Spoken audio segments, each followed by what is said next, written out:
జయగల మా స్వామి మీ బంగారు తోటలకై మీకు వందనాలు స్తోత్రములు ప్రభావ. సూచితమైన కృపను బట్టి దేని బట్టి ప్రార్థించుకుంటున్నాం తండ్రి. ఇప్పటి వరకు ఆరాధన అంతటిలో మీరు తోడుండి నీ నామానికి మహిమకరంగా మీరు జరిగించుకునే విధానం బట్టి నీకు వందనాలు ప్రభావ. ఇప్పుడు వాక్యం భాగంగా వాక్యంలోని మర్మాలను మూలార్థాలను నాకు మాకు తెలియచేయండి. వినగలిగిన చెవులు గ్రహించుకున్నది నాకు మాకు దయచేయండి. ఈ మైక్ ద్వారా వింటున్న వారు కూడా గ్రహింపు దయచేయండి. నిర్లక్ష్యము, వ్యతిరేకత, తిరిగి స్వభావం, నిద్రాత్మక చేయకుండా ప్రతి ఒక్క యాంటీ స్పిరిట్ మీరు బంధించి ఈ స్థలంలోని ఆత్మ చేత కంచి వేసి మీ కాపులు దయచేయండి. ఒట్టువాడిని మట్టివాడికి నిలబడుచుండగా ప్రభా కొద్ది నిమిషాలు నన్ను సిరువు చాటును మరుగుపరచండి. నా నోటిని మీ బోరగా వాడుకున్నాను. మీరు చెప్పి ఉన్నావు ప్రభా, నిలబడేవారు మాత్రం మీరు కానీ మాట్లాడేది మీరు కాదు. ఆయా గడియల్లో పరిశుద్ధాత్మ దేవుడు మాట్లాడతాడని చెప్పారు ప్రభా. పరిశుద్ధాత్మ దేవ మీరే నాతో మాతో మీరు మాట్లాడారు. మా హృదయాలకు సరిపడినటువంటి వర్తమానం అర్థం చేసి మీ నామానికి మహిమకరంగా జరిగించుకున్నాను. ఆయన వాక్యము ఆయన మా హృదయంలో పదిలిపరుచుకుని వాక్యానుసారంగా జీవించేటువంటి జ్ఞానం కొద్ది నాకు మాకు దయచేసిన దయచేస్తున్నాము అడుగుతున్నాం తండ్రి. ఆమేన్. మీ అందరికీ వందనాలండి. మనందరూ కూర్చున్నట్లయితే మన పరిశుద్ధ గ్రంథం నుంచి కీర్తన గ్రంథము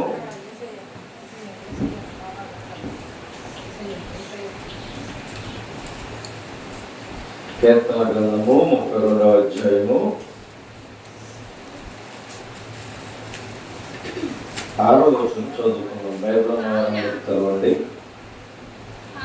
కావున నీ దర్శన కాలమందు భక్తి గలవారందరూ నిన్ను ప్రార్థన చేయుదురు.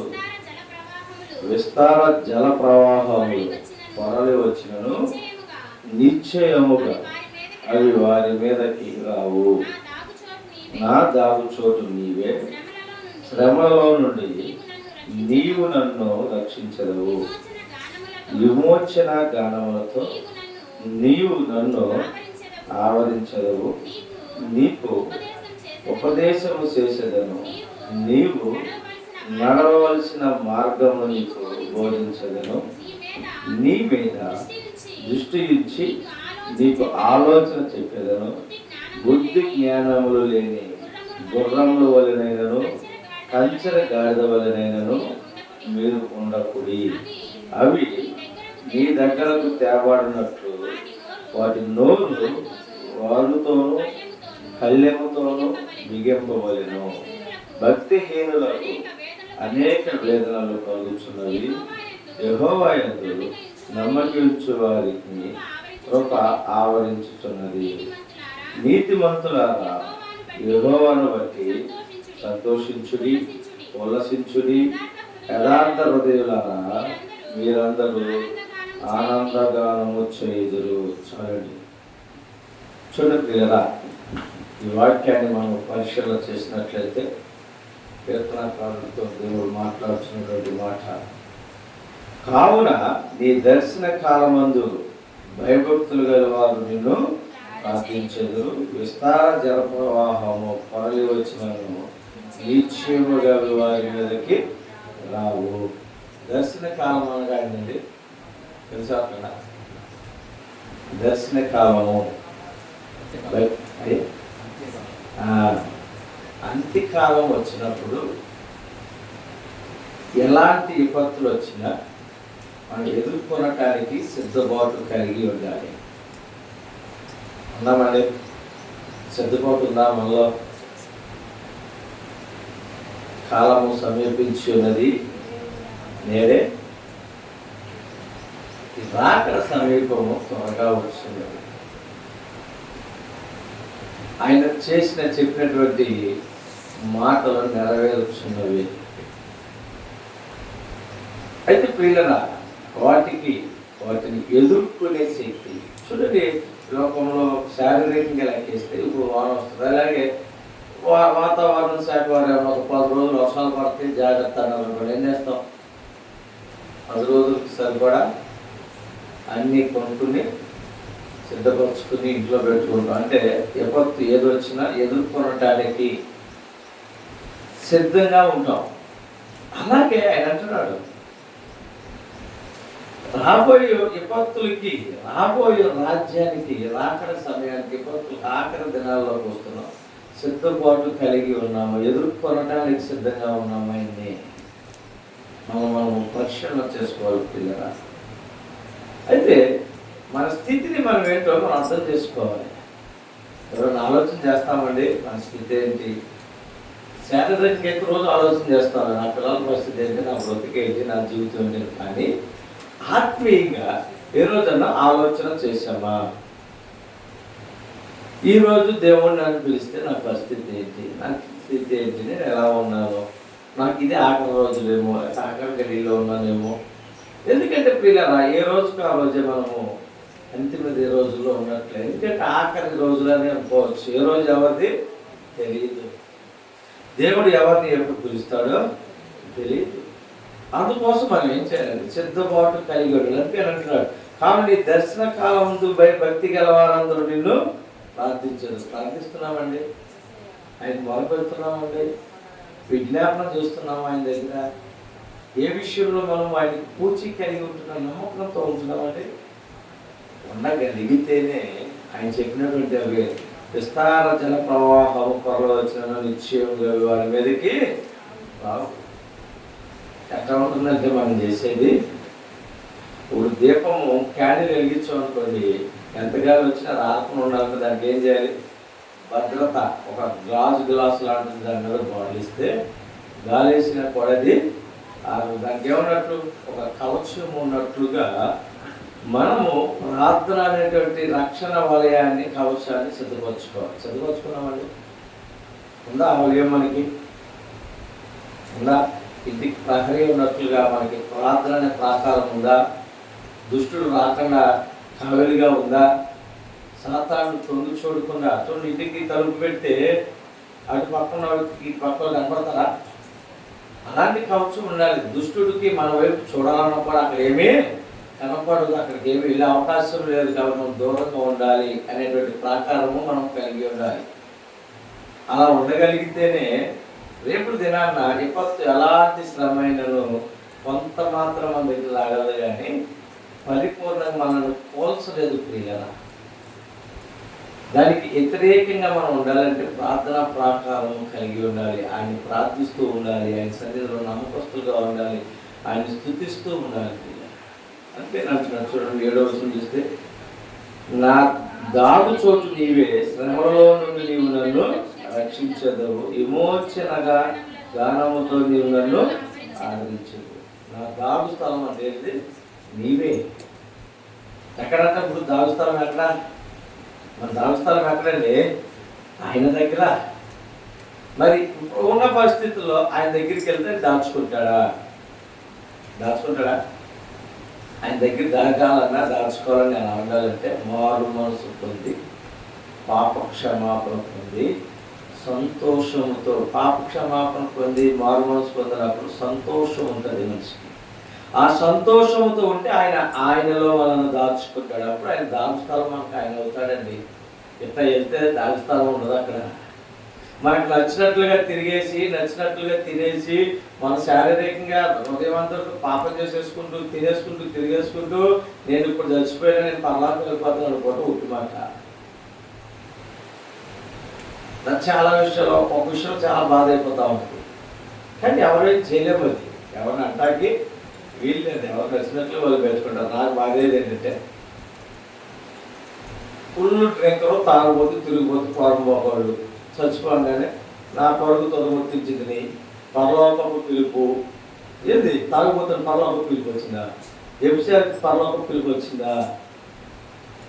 ఏ స్థితిలో ఉన్నాం మనం? ఏమి గమనించాలి, ఆలోచన చేయాలి ఒకసారి. మన బ్రతికేంటి?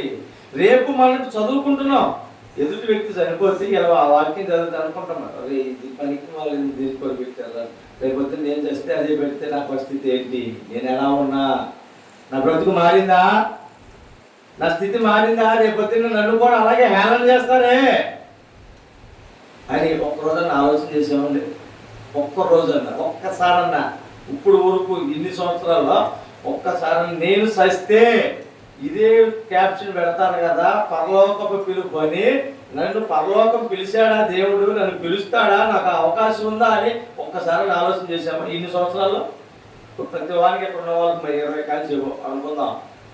ఈ 20 సంవత్సరాలు తెలియక 10 సంవత్సరాలు కలిసిపోయి తెలిసి 5వ సంవత్సరంలో ఒక్కరోజన్నా చనిపోయిన వ్యక్తి ఫోటో మీద చూసి ఆ వాక్యం విన్నా చదివాక నా స్థితి ఏంటి రేపు అని ఒక్కరోజు ఆలోచన చేశారు. ఒక్క సెకండ్ అన్నా, ఒక్క సెకండ్ ఆలోచన చేసామండి. అసలు వచ్చిందా, భయం వచ్చిందా, సిగ్గు వచ్చిందా, సిగ్గేసిందా మనకన్నా? ఆ క్యాప్షన్ చదివినప్పుడు మన బతుకు సరిలేకపోతే సిగ్గు రావాలా? ఎందుకంటే ఆయన పిలిచింది ఎవరిని? నీతిమంతుడిని పిలుచుకున్నాడు ఆయన పరలోక రాజ్యం. ఇక్కడున్నటువంటి అపవిత్రతను విడిచి ఈ లోకంలో మాలిన్యాలను కడుక్కుని ఈ బ్రతుకు మార్చుకుని పరిశుద్ధత కలిగి జీవించిన వాళ్ళే రాజ్యం పిలుచుకుంటున్నాడు.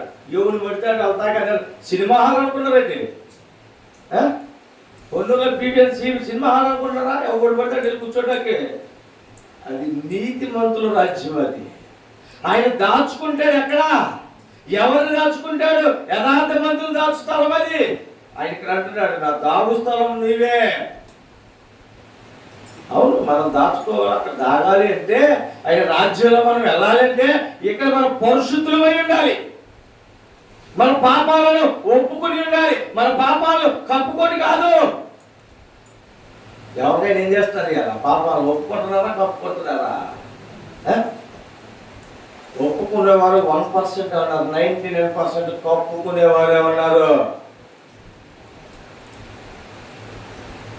అన్ని విషయాల్లో ఒప్పుకొని విడిచిపెట్టేవాడు ధన్యుడు. పాపాన్ని ఒప్పుకొని విడిచిపెట్టాలా? ప్రతి పాపములకు ప్రాయశ్చిత్తం పొందాలి. అది లేదు ఎలా, వాటితో పనే లేదు అసలు.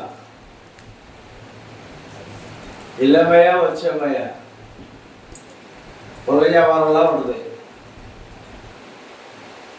ఏం చేస్తున్నాం మనం, ఏం నేర్చుకుంటున్నాము? ఆయన అక్కడ స్పష్టంగా చెప్తున్నాడు, నా దాగు స్థలం నీవే అంటున్నాడు. ఆయన ఎక్కడ దాగి ఉండాలి, ఎలా ఉంటే ఆయన దాచుకుంటాడు. ఇది వాస్తవంగా అనుకుందాం. మన ఇంటికి ఒక దొంగోడు వస్తే దాస్తామా? నిజం చెప్పండి, దాసేయమంటే మనం ఎవరు అసలు? ఒక ఎబిసారి మన ఇంటికి వచ్చి దాక్కుందాను, పాపం చేయడానికి వచ్చాను, ఆమెకు చోటు ఇచ్చామనుకోండి, మనం ఎవరమే? ఎవరండి? నీతిమంతులవా? మన ఇల్లు మంచిదా? ఎప్పుడు ఎవరు అవుతాం? మా అమ్మ కూడా ఆ పాపకు చెందిన వారు. మనకి అదే బుద్ధి కాబట్టి మనం వాళ్ళ ఇంటికి వెళ్తాం కాబట్టి వాళ్ళు మన ఇంటికి వస్తున్నారు. గుర్తుంచుకోవాలి, నేను చేయట్లేదండి, మనం చేయవసరంలా. సాయం చేస్తే చాలు. వాడిని సంపావసలా, వరే నేను చచ్చిపోతాం అనుకుంటున్నా, 2 సర్పని పుట్టు కొనుక్కున్నారంటే కొనుక్కొచ్చి ఇస్తే చాలు. నోట్లో పోయవసరలే. మన స్థితి ఎలా ఉందో గమనించాలి. మన పాపాలను మొదట మనం ప్రాయశ్చిత్తం చేసుకోవాలి. ఆయనలో దాగి ఉండాలంటే చదివిన సీజీ కూడా ఆయన అంటున్నాడు, నేను దాగుస్తాను నీవే. మన ఇంట్లో ఎవరైనా దాగి ఉండాలంటే యథార్థత కలిగి ఉన్నవారు సాతానుడికి భయపడి దాగి ఉండాలి, కానీ పాపం చేయటానికి వచ్చి దాగి ఉండకూడదండి. పాపం చేయటానికి వచ్చి దాగి ఉండకూడదు. మన ఇంట్లో పాపానికి దూరంగా వచ్చి దాగి ఉండా. పాపానికి దూరంగా ఉండేవాడు మన ఇంట్లో దాగి ఉండటానికి రావాలంటే మనం పాపానికి ఒక దూరమైన వారమై ఉండాలా. యేసయ్య మనతో ఉన్నవారమై ఉండాలా. మన ఇంట్లో ఆయన మొహం దయా కిరీటం కలిగి ఆయన వెలుగును ప్రకాశించేటువంటి గృహం కలిగి ఉండాలి మన ఇల్లు. అప్పుడే మన దగ్గరికి వారు వస్తారు. వారు కాకుండా మీరు వస్తున్నారు అంటే మన బ్రతికేంటంటే అదే. అటు ఒకటి గమనించాలి, మీకు కోపాలు వచ్చినా బాధ అనిపించినా జరిగేది ఇదే. ఎప్పుడైతే మనము పరిశుద్ధత కలిగి ఉంటామో అప్పుడే ఆయన మనలను ఆయనలో దాచుకుంటాడు. పాప క్షమాపణ పొంది, మారు మనసు పొంది, హృదయాన్ని సంతోషంగా ఉంచుకుని, నా తండ్రి దగ్గరకు నేను వెళ్తున్నాను, కష్టమైన నష్టమైన బాధ అయినా సరే నా తండ్రి చిత్తాన్ని నెరవేర్చుకుంటూ ఆయనలో దాగి ఉంటానన్న వారికి మాత్రమే అవకాశం ఉండాలి. ప్రతి విషయంలో గమనించాలి మనం అసలు పిల్లరా. అందుకని అంటాడు, నీకు ఉపదేశం చేసేదను, నీవు నడవవలసిన మార్గమును నీకు బోధించదను అని నేర్పలేదండి మనకి. మనం ఎలా ఉండాలో, ఎలా నడవాలో, ఎలా జీవించాలో మనకు నేర్పట్లేదా? ప్రతిరోజు నేర్చుకుంటున్నాం. కానీ దాన్ని ఏం చేస్తున్నాం? నడుస్తున్నాం ఆయన చెప్పిన మార్గంలో. ఆయన స్పష్టంగా చెప్తారు. ఇదే కీర్తన ఫస్ట్ అధ్యాయం చదవండి. ఒకసారి తీసి చదవండి. అంత కథగల చదివంత మన టాలెంట్ మన దగ్గర లేదు. బైబిల్ తీసి చదవండి. దుష్టుల ఆలోచన చొప్పున నడవక, పాపుల మార్గమున నిలవక, అపహాసకులు కూర్చున్న చోట కూర్చుండక, యెహోవా ధర్మశాస్త్రమును ఆనందించు దివారాత్రములు దానిని ధ్యానించువాడు ధన్యుడు. చాలండి, చూడండి ఎంత చక్కగా ఆయన మార్గాన్ని మనకు బోధించాడు.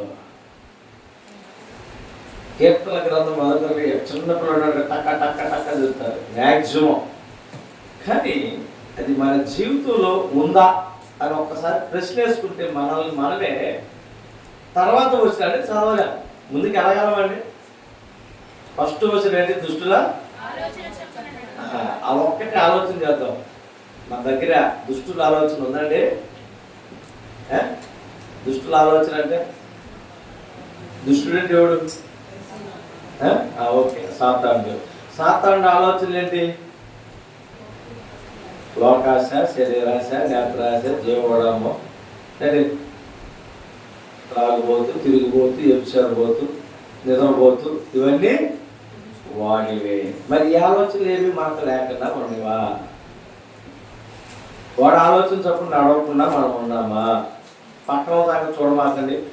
మనం చూసుకోండి. ఎవరైపు వేలు చూపించవలసిన మన గుండెల వైపు వేలు చూపించుకుని ఆలోచించేయండి. ఇది ఎవరిని ఉద్దేశించి కాదు, నన్ను నేను ఉద్దేశించే మాట్లాడుతున్నా. మిమ్మల్ని మీరు ఉద్దేశించి ఆలోచన చేసుకోండి.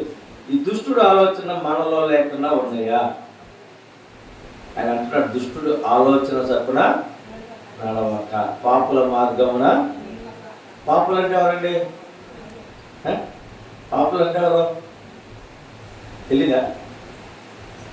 పాపుల మార్గమున పాపం చేసేవారంటే ఎవరంటే తెలీదా? అనుకోదా? తెలీదా?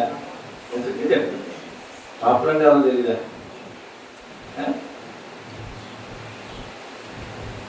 ఇలా చదువుకున్నాయన్నీ చేసేవారందరూ పాపులే. వారితో నడవద్దు, సాంగత్యం చేయవద్దు, వారితో స్నేహం చేయవద్దు. అంటే మనం ఎలా ఉండాలి? ఇప్పుడు ప్రత్యేకించబడిన వారి మీద మన తండ్రిని పోలి నడుచుకోవాలి. ఆయన ఎక్కడ ఏమి అంటించుకోలేదు. ఆయన ఏం పని ఆకాశం మందు కూర్చుని ఎవరికి కనపడకుండా నేనే దేవుడురా, నేను ఎక్కడున్నాను రా అని చెప్పలే. ఆయన ఏం చేశాడు? ఈ లోకానికి మాదిరికరంగా ఉండటం కోసం ఈ భూలోకానికి వచ్చి 33 ఏళ్ళన్నర భూమి జీవించి తిరిగి మళ్ళా తన తండ్రి చెంతకు చచ్చిపోయాడు. మాదిరిగా జీవించాడు. ఆయన బోధించలా, జీవించి బోధించాడు. బోధించేసి వెళ్ళిపోలా, జీవించకుండా. మీరు ఎలా ఉండండి అలా ఉండండి ఒక పుస్తకం రాసి వెళ్ళిపోలే. ఆయన ఈ లోకానికి వచ్చి జీవించి బోధించాడు, రిజల్ట్ చూపించాడు. ఇదిగో నేను ఈ లోకాన్ని జయించాను, ఈ సాతాన్ని జయించాను, మీరు కూడా జయించండి. అంటే నేనేమి ఆస్తులన్నీ రాసిమ్మనంటే ఏమన్నా ఈ ఉన్నదంతా నాకు ఇచ్చేసేనేమంటలేదు ఆయన. నీ పాప భారాన్ని నా మీద మోపంటున్నాడు. నువ్వు చేయించలేని దాన్ని నాకు అప్పచెప్పి నేను చేయిస్తానంటున్నాడు. నేను నీ ముందు నిర్ధం చేస్తాను, ఓరకు నిలబడి చూడంటున్నాడు ఆయన. చూడగలమండి? చూడగలమా? మనం సంపాదించుకునేది దేనికోసం అంటే మామూలు అడుగుతున్నానులే. ఇప్పుడు మనం సంపాదించుకుంటున్నాం కదా, రోజుకు 100, 500, 1000, 2000 సంపాదించి దేనికోసం? తెలీదా? మీరు ఎందుకు సంపాదించుకుంటారు మీకు తెలీదా?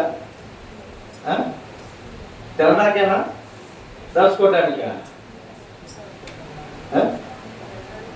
ఆయన అంటున్నాడు, ఏ రోజుకి ఆ రోజు చాలు. రేపుడు గురించి నువ్వు చింతించొద్దు. రేపుడు గురించి రేపు చూసుకుంటుందట, అదే ఆలోచించుకుంటుందట. మనము ఎప్పుడు దాస్తున్నాం? నిజంగా చెప్పండి. నేను, నా పిల్లలు, వాళ్ళ పిల్లలు, వాళ్ళ పిల్లలు. అయితే ప్రియులరా, ఈరోజు దాస్తున్నాం, సాయంత్రం రండి బయలుదేరండి అన్నాడు. ఉందా? బయలుదేరమన్నాడు. ఆయన పిలిచిన దగ్గరికి వెళ్ళగలమా? అది సంపాదించాము, ఎవరితో ఆలోచన చేసామా? ఈ లోకంలో పిల్లలు హ్యాపీగా ఉండాలని చూస్తున్నాం. ఓకే, మనం ఇచ్చినా ఈగిపోయినా వారి బ్రతుకు వారు ఖచ్చితంగా బ్రతుకుతారు. కొన్నూరులో రైల్వే బ్రిడ్జ్ కింద వాళ్ళు బ్రతికినట్టుగా నాకు తెలిసి కోటేశ్వరుడు కూడా బతకడు. కోట్ల ఆస్తి సంపాదించుకున్నాడు కూడా వారిలాగా బ్రతకడు నాకు తెలుసు. ఎంతో తెలుసా? పొద్దున్నే లేవుతారు, ఊరి పిల్లలు చెరో సంచేసుకుంటారు, ఆ పిల్లడు కోసం సంచిస్తారు, ఊరిపై పడతారు, దొరికినవి నేర్చుకుంటారు, అమ్ముకుంటారు, కడుపు నిండా తింటారు, కడుపు నిండా తాగుతారు, కొడుకుంటారు. మళ్ళా తెల్లారిద్ది, పొద్దున్న లేవుతారు, సంచేసుకుంటారు, వెళ్తారు. ఇంకా వాడికి రేపు సంగతి లేదు, దాచుకునే సంగతి లేదు. ఈయన కొట్టుకు తిందాం, అది ఈయన మోసం చేసి సంపాదించుకుందాం. ఏం లేసామా, తెల్లారింది, సంపాదించుకున్నాం, తిన్నాం, తాగాం, కొడుకున్నాం, అయిపోయిందండి బ్రతికి. ఎక్కడికి వాళ్ళలాగా తినగలమా? మనము వాళ్ళలాగా పొడుకోగలమండి? ఒక 10 నిమిషాలు కరెంట్ పోతే రేపు 2 గంటలకి ఏం చేస్తాం? నిద్రపోతామా? అర్థం కాదు. సరే, పూర్వడు తిన్నా 100 రూపాయలు పెట్టి తెచ్చుకుంటే డబ్బులు అయిపోతాయి. ఎందుకు సంపాదించుకుని తింటాక లేకుండా తెచ్చేసి తగలేసుకుంటామా? రేపు తగలబెట్టినా అందులో వేరు, పాది పెట్టినా అందులో మీరు జనాలు తాగుపోచుకున్నాం తప్ప. మన సంపాదన మనకు ఉపయోగపడేదే ఉండాలా. మనం సంపాదించుకునేది నిత్యరాజ్యంలోకి తీసుకెళ్లేదే ఉండాలి. అది ధనము కాదండి. ఈ లోక ధనము దొంగలు ఎత్తుకుపోతారేమో, కానీ ఎగలోహంలో నువ్వు సంపాదించుకునే ధనము ఎవరు ఎత్తుకుపోదు. ఇక్కడ మనం కొన్నాటిని మోస్తున్నాం. అవునండి, ఏం మోస్తాం మనం మోస్తున్నాం. చాలా మంది ఇష్టపడతారు అవి మోయటానికి. ఏంటిది? ఆడవారైతే మరీ ఇష్టంగా మోస్తారండి. ఏంటిదంటే తెలుసుకుని బయట చెబుతున్నా, ముద్దులు అంటే మామూలు లేదు. ఏంటి చెప్పండి? ఆడవారు బహు ఇష్టంగా మోస్తారండి వాటిని. ఎంత బరువైనా మోస్తారు, ఎంత కష్టమైనా. ఏంటిది? బంగారం. బంగారాన్ని మనం ఇక్కడ మోస్తున్నాం, కానీ రేపు ఇక్కడ ఎవడబడితే వదిలి పెడతాం. కానీ దేవుడు రాజ్యం వెళ్తే అవి మనలను మోస్తాం. ఇక్కడ మనం మోస్తాకి ఇష్టపడతాం, కానీ మనలను అవి మోస్తావు. అక్కడ ఏం మోస్తాయి? అక్కడ ఏమంటే బంగారపు వీధులు. అక్కడ నిన్ను మోస్తున్నవి. నువ్వు ఇక్కడ ఆజ్ఞ మోయటానికి ఇష్టపడుతున్నావు, కానీ అవి ఎదురు చూస్తానే, నా తండ్రి రాజ్యంలో వచ్చిన వారిని నేను మోస్తాను. ఏది ఎక్కువ? వాటిని మనం వైపు ఎక్కువ, మనం వాటిని వైపు ఎక్కువండి. ఏది గొప్ప విషయం? బంగారం మీద నడవడం గొప్ప విషయమా? బంగారాన్ని లిక్కిమంటే 100 గ్రాములు మళ్ళేసి తిరుగుతూ ఎక్కువ? ఏది ఎక్కువైంది? తొక్కుకుంటూ తిరిగేదానికి వాల్యూ. దీనికంటే అది ఎక్కువ కాబట్టే తొక్కుతున్నాం. అక్కడ ఉండేదంతా అదే. ఇక్కడ దీనికోసం మనం కొట్టుకుంటున్నాం, నరుకుంటున్నాం, చంపుకుంటున్నాం 100 గ్రాముల బంగారం కోసం. ఇది ఇక్కడ ఇవ్వబడే బంగారం. ఇక్కడ సంపాదన దాచుకునేదని ఎక్కడ పరలోకం తీసుకెళ్ళేది కాదండి. మనం పరలోక రాజ్యం తీసుకెళ్ళేదైతే యథార్థత, పరిశుద్ధత, దేవుని పోలి మనం నడుచుకోవాలి. మనం ప్రతి పాపంను విడిచి ఒప్పుకొని మారు మనసు పొందాలి. అప్పుడే ఆయనలోకి అడుగు పెట్టగలుగుతాం. చూడండి పిల్లరా, 9వ వచనం చూస్తాను. బుద్ధి జ్ఞానం లేని గుర్రముల వలెనైనను కంచర గాడిద వలెనైనను మీరు ఉండకుడి. వీటిని చూడండి, అవి మీ దగ్గరకు తేవాడినట్లు వాటి నోరు వారుతోనూ కళ్ళెముతోనూ బిగింపవలెను. చూడండి, పాపము అంత ఘోరముదో చూడండి. గాడిదకి ఇంకొక పేరు ఉంది. ఏం పేరు అది? బెలాం అంటారు. ఎందుకని? అది ఎందుకంటే చెప్పండి. బిలాము అంటే ఎవరు అసలు? గాడిదనా లేకపోతే ఎవరు ఉన్నారు బైబిల్లో?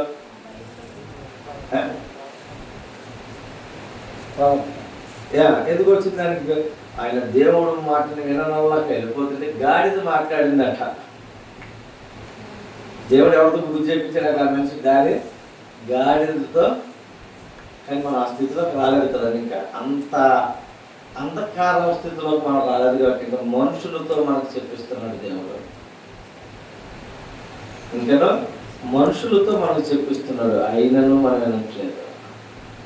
మన నోటికి చిక్కం పెట్టుకున్నామండి, నోటికి పెట్టుకున్నామా అని చిక్కం. కళ్ళకి గంటలు కట్టామా? గుర్రానికి గంటలు కడతారు, చూసారా ఎప్పుడన్నా? గుర్రబండి ఎక్కర్లేదు, గుర్రాలు చూసారా? దానికి ఇటుపక్క గంటలు కడతారు. అందులో తెలుసా? అటు ఇటు చూడకుండా, ఇటు పచ్చగడ్డి కనబడితే కాబట్టి నీకు వెళ్ళిపోద్దేమో అని దానికి రోడ్డు తప్ప ఏమీ కనపడకుండా కడతారు. అలా మన కళ్ళకి పాపం కనపడకుండా కళ్ళకు గంటలు కట్టుకోవాలి. పాపపు మాటలు మాట్లాడుకున్న మన నోటికి చిక్కాన్ని పెట్టుకోవాలి. మానేశారండి బొత్తు తెలుసుకో. వాళ్ళు చాలా మంది నిబంధన చేశారు, తర్వాత మీ ఇష్టం. నిబంధన చేశాక కూడా ఇటుకుంటే శాపం మీకే, నాకేం కాదు, మీకు మీ కుటుంబం. ఎవడైతే చెయ్యెత్తి ఆ రోజున చేశారో వాడికి ఎవరి కర్మకి వాడే బాధ్యత. అక్కడ చూసారా? ఎవరు చేసిన పాపం వాడు అనుభవించాలి. నోటి మాలిన్యం అన్నింటికంటే బహు భయంకరమైనదండి. మొదట నోటికి అది పెట్టుకోవాలి. ఇదేంటిదండి? ఇది మనం చదివేది ఇదేంటిది? దీన్ని ఏమంటారు ఇంకోటి? దీనికి పరిశుద్ధ గ్రంథం. దీన్ని పట్టుకుని దీన్ని చదువుకుంటూ ఆ అపవిత్రమైన నోరుతో ఇంకా బూతులు తిరుగుతూ పరిశుద్ధ గ్రంథాన్ని చదవడం న్యాయం అంటారా? న్యాయమేనండి? మరి మన నోటికి కళ్యాణ్ని పెట్టొద్దా? చెక్కండి వేయాలి వద్దా? ఎప్పుడు? పిలుపొచ్చాక ఇక్కడ మాత్రం, ఎక్కడి నుంచి మాత్రం గోతులు పెట్టేదాకా మాత్రం ఖచ్చితంగా ప్రార్థన పూర్వకంగానే వెళ్తాయి ఎవరైనా సరే. తర్వాత మాత్రం అక్కడ ఎట్లుంటుంది అన్నది మనస్సాక్షి అయితే చెప్పేస్తుంది. లేదు గూగుల్లో కొట్టండి, ఇది వచ్చేసింది గూగుల్ అన్నింటినీ చూపించేస్తుంది. పాపం చేసిన వారు నరకానికి వెళ్తారా పరలోకానికి వెళ్తారని కొట్టండి. సమాధి కార్యక్రమం వరకు, తర్వాత తిరిగి వచ్చి మరలా 5వ రోజు 11వ రోజు 16వ రోజు వరకు అంతా ఎక్కడ జరిగిద్దాయి అంటే అసలు ఇలాంటి భక్తులు ప్రపంచంలో లేడు అన్నట్టుగా జరిగింది. అంత నిష్టగా జరిగింది. కానీ అక్కడ పెట్టొచ్చాక ఆ పరిస్థితి ఏంటో ఆలోచించేయండి. మన పరిస్థితి రాలేదు, మన పరిస్థితి ఏంటో ఆలోచించేయండి. దేవుడు పిలవగానే వెళ్ళిపోయామా ఆయన రాజ్యం దగ్గరికి, లేక పాతంలో తొక్కపడ్డామన్నది ఆలోచన చేయండి. వాక్శుద్ధి లేకపోతే, దేహశుద్ధి లేకపోతే, కంటి శుద్ధి లేకపోతే ఏవి తీసుకెళ్ళినంత ఆనందంగా పరలోక రాజ్యం వెళ్ళాం. ప్రతి ఒక్కరూ గమనించాలి. ఆయనలో తాగాలన్నా, ఆయనతో ఉండాలన్నా కూడా మనము యథార్థమైనటువంటి జీవితం కలిగి ఉండాలి. ఆ జీవితం జీవించాలంటే అన్ని నిందలు, శ్రమలు, బాధలు, కష్టాలే ఉంటాయి.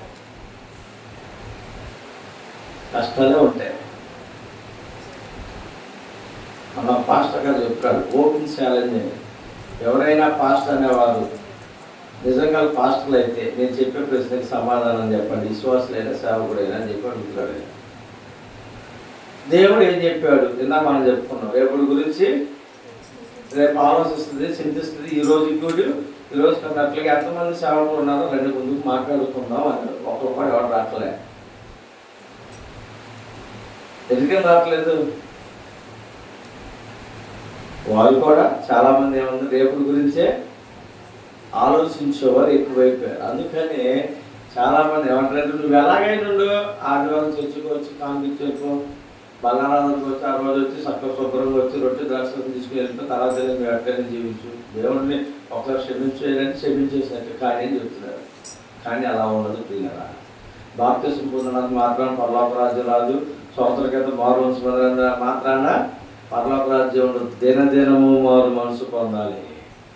ప్రతిరోజు పాప క్షమాపణ పొందాలి. ప్రతి నిత్యము మన హృదయాన్ని కడుక్కుంటూ జాగ్రత్తగా భయము కలిగి జీవించిన వాడిని నిత్యరాజ్యంలోకి వెళ్తారు. లేదంటే ఎవరైనా సేవకుడు కావచ్చు, బిషప్ కావచ్చు, రెవరెండ్ కావచ్చు, ఇంకెవరు పోప్ అయినా కావచ్చు, ఎవరైనా కానీ హృదయాన్ని శుద్ధి చేసుకోకుండా, బ్రతుకు మార్చుకోకుండా, జీవితాన్ని సరి చేసుకుని దేవుడి ఎదుట సాగిలపడి ప్రతి పాపమును ఒప్పుకొని విడిచిపెట్టకపోతే ఎవడైనా నరకానికి వెళ్తారు. బిషప్ అవ్వచ్చు, పాస్టర్ అవ్వచ్చు, నేను అవ్వచ్చు, ఇంకోటి ఎవరైనా సరే అందరూ తిరిగేలేదు. అందరికీ ఒకటి అక్కడ ఆయన ఆకాశం అందు స్థిరమైన సింహాసనం వేసుకున్నాడు. ఆయన నామకార్థమైన కుర్చీ వేసుకోవాలి. అక్కడ స్థిరమైన సింహాసనం వేసుకుని ఉన్నాడు ఆయన అక్కడ తీర్పు తీర్చడం కోసం. మనం ఎలా ఉంటున్నాం మనం పరిశీలన చేసుకోవాలి. వారిని ఎదురు చూడటం కాదు, పక్క సంఘాన్ని ఎదురు సంఘాన్ని చూడటం కాదు, పక్కింటి వాళ్ళు ఎదురులో చూడటం కాదు. నా పరిస్థితి ఏంటి, నాది నేనేంటి, నేను ఎలా ఉంటున్నానంటే అందుకు మనం పరిశీలన చేసుకోవాలి. అందుకని అంటాడు, పాపము ఆ గాడిద కంచర గాడిదలాగా చూపుడు నా కళ్ళు ఎలా కట్టారో దానికి ఆ వాటికి మన నోటికి చిక్కాలి, మన కళ్ళకు గంతలను చెవు పొరలాగా పాపపు మాటలు వినప్పుడు మన చెవులకి అంచు కొట్టగా కట్టుకోవాలి కదా. ఈ మూడింటిని తీసిస్తే సహం జయించినట్టే జీవితాన్ని. చూపుల్లో, తలంపుల్లో, మాటల్లో, వినటంలో కంట్రోల్ అయితే వీటిని కంట్రోల్ చేయాలంటే మనం ఎక్కడ ఉండాలి? నిత్యం మన ఇంట్లో కూర్చున్నాడు, పని చేసుకుంటే చేసుకోవడం, లేదంటే పని చేసుకుంటూ కూడా దేవుని స్తుతించు, ముసలమ్మ ముచ్చట్లు చెప్పుకోకుండా ఉండాలి. ఉంటామండి.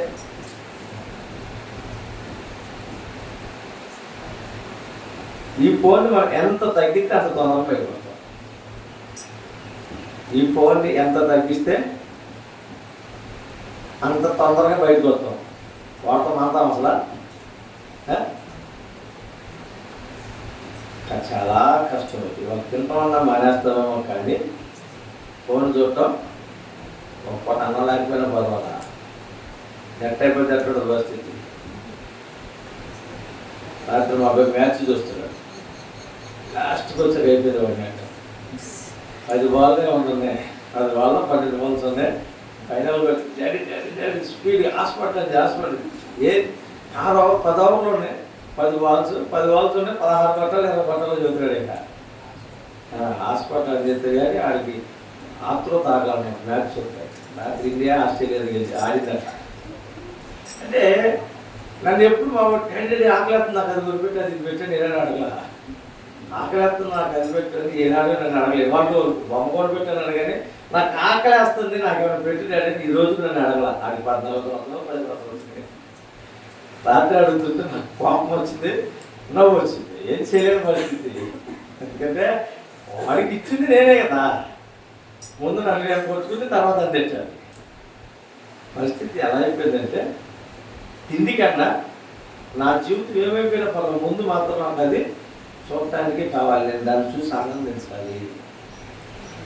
కానీ పిల్లరా, ఈ లోక ఆనందం కంటే మనం దేవుని చూసి ఆనందిస్తే నిత్య రాజ్యంలో ఉంటాం. ఇవన్నీ చూసి దేవుని దగ్గర కూర్చుంటే సంతోషం వస్తుందా, బాధ వస్తుందా? నిజం చెప్పండి. ఫోన్ చూసాము, మనకు నచ్చినట్లు తిన్నాము, నచ్చినట్లు ఉన్నాము, తర్వాత దేవుని దగ్గర వచ్చి కూర్చున్నాము, హ్యాపీ ప్రభా మంచి ఆనందం ఇచ్చేవయ్యా అంటున్నావా, లేకపోతే ప్రభా తప్పిపోయానయ్యా నన్ను క్షమించాయని ఎడుతున్నాం? నిజం చెప్పండి.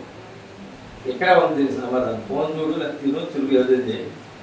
అక్కడ ఉన్నటువంటి ఆనందం దేవుడి సన్నిధికి వచ్చాక ఆనందం ఉంటుందా, బాధ వస్తుందా? ఏమవుతుందండి? ఇది కూడా తెలియదు మీకు. మరి చిన్నపిల్లలు చేసి అమాయకులు చేసి మా మౌనం కూడా మాత్రమే ఎంత దూరం ఉంటే మాత్రం అమాయకులకు కనపడుతున్నాను. మీకు ఆనందం వస్తుందా, బాధ వస్తుందా చెప్పండి, ముగిచేది అయిపోయింది. ఇప్పుడు మనం ఫోన్ చూసాము, తిన్నాము, మనం నచ్చినట్టుగా వారం అంతా తిరిగేసాం, ఆదివారం చర్చికి వచ్చాం. ప్రార్థనలోకి వచ్చాక ప్రార్థన చేసేటప్పుడు అవన్నీ తలుచుకుని ఆనందంగా దేవుని స్తుతిస్తున్నామా, లేక ప్రభా క్షమించి అంటున్నామా? ఏమంటున్నాం అంటే ఇప్పుడు మనం చేసేదంతా ఏంటది? తప్పు, పాపమే కదా. మరి ఎందుకు మళ్ళీ తెల్లారి లేదా బురదలో కూర్చుంటున్నాం?